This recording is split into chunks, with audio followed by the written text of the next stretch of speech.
Okay, in this video, I'll explain you how to derive the one-dimensional wave equation as well as one-dimensional heat equation.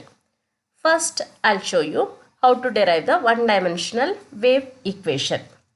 In this, consider a flexible string tightly stretched between two fixed points at a distance L apart. Let us take the end points as the origin O and a point A on the positive x-axis. Let A be the mass per unit length of the string. We shall assume the following while deriving the wave equation. The tension T of the string is same throughout. What is the meaning of tension means?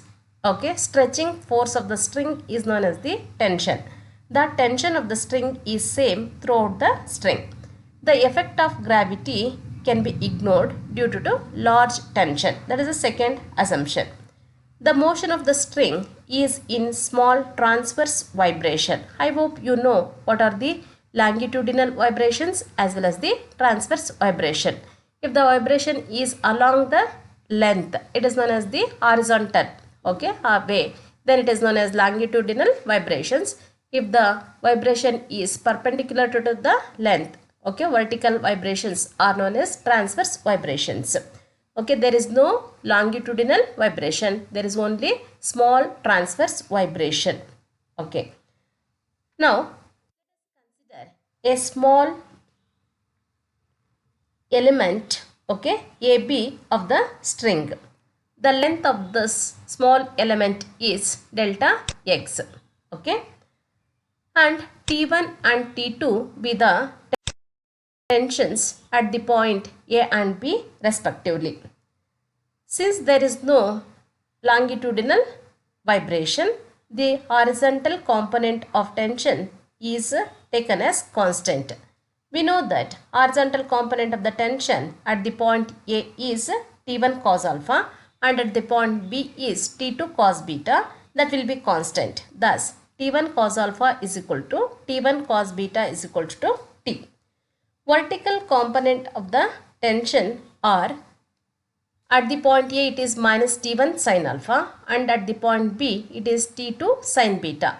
The negative sign indicates the tension is directed downwards.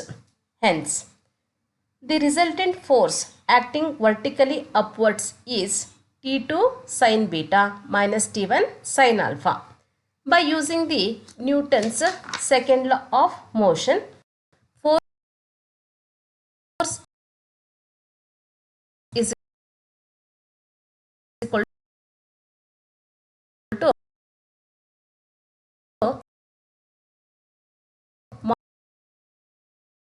mass into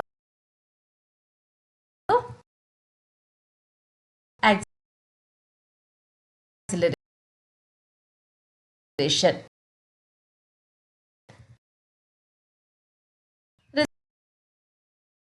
Resultant force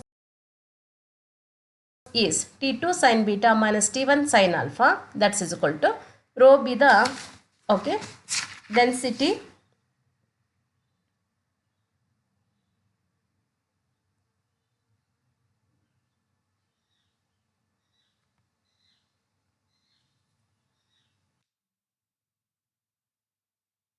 rho be the mass per unit length. Hence, mass is equal to rho into delta x. Acceleration is del square u by del t square.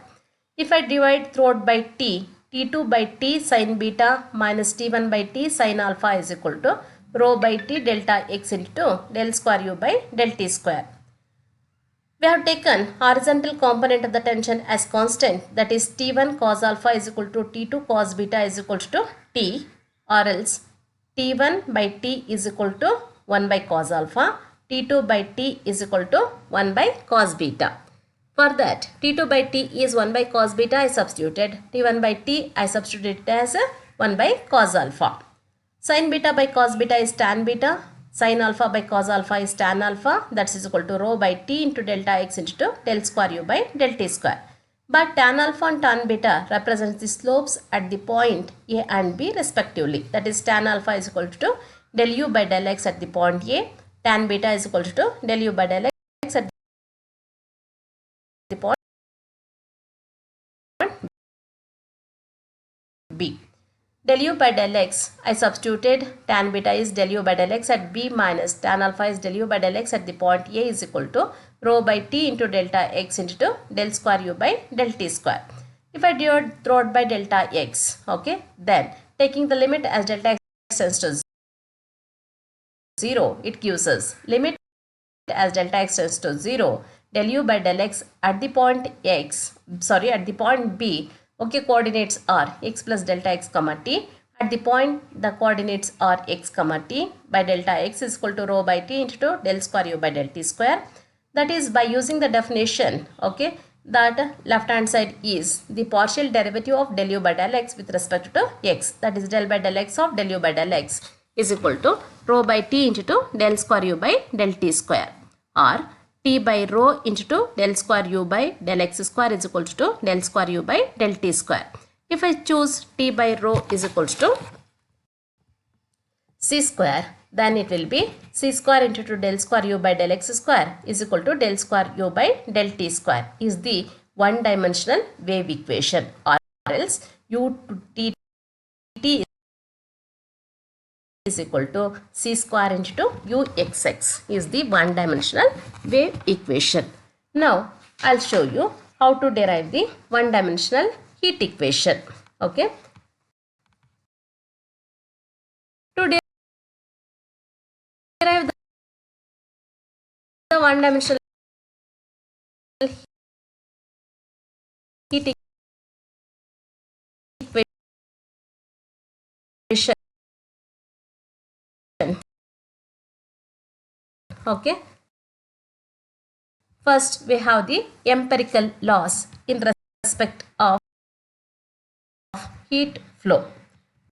We all know that heat always flows from higher temperature to lower temperature. The amount of heat in a body is proportional to its mass and temperature. The rate of heat flow across an area is proportional to the area and to the temperature gradient normal to that area, where the constant of proportionality is called the thermal conductivity. Now, these are the empirical laws. Now, we assume that we are considering a homogeneous bar of uniform cross-sectional area A. Let rho be the density, S be the specific heat, and K be the thermal conductivity of the material. The sides of this bar are insulated so that the streamlines of heat flow are parallel and perpendicular to the area. Let one end of the bar be taken at the origin O and the direction of the heat flow be the positive x-axis. Let U is equal to U of x comma t be the temperature of the slab at a distance x from the origin, and delta U be the temperature change in the slab of thickness delta x of the bar. The mass of the element is A into rho into delta x. The quantity of heat stored in this slab element is A into rho into S into delta x into delta U. Hence, the rate of change of heat in this slab element is R, that is equal to A into rho into S into delta x into del U by del T.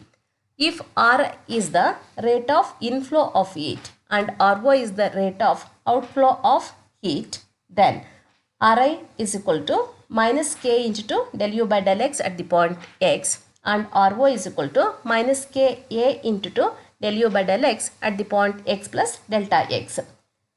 The negative sign appears because heat flows in the direction of decreasing temperature. As x increases, U decreases. Right now, hence R is equal to Ri minus R naught. Substitute the values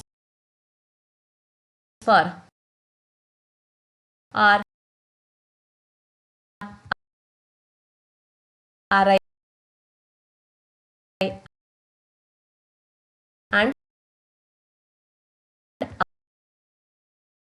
R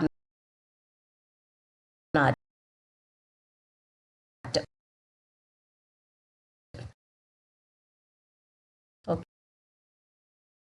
Okay.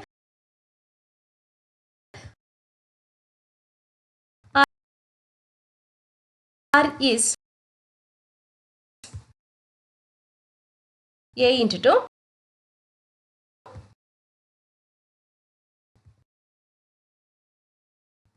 rho into S into delta X into 2 del U by del T. That's is equal to, that is R is minus is there. So for R naught I substituted, minus of minus is plus. Okay. Ka into 2 del U by del X at the point X plus delta X minus. Okay. R is Ka into 2 del U by del X at the point X. Okay. Del U by del T is equal to, cancel A on both sides. Del U by del T is equal to K divided by rho S into 2 del U by del X at X plus delta X minus del U by del X at the point X divided by delta X. Taking the limit as delta X tends to 0. Okay.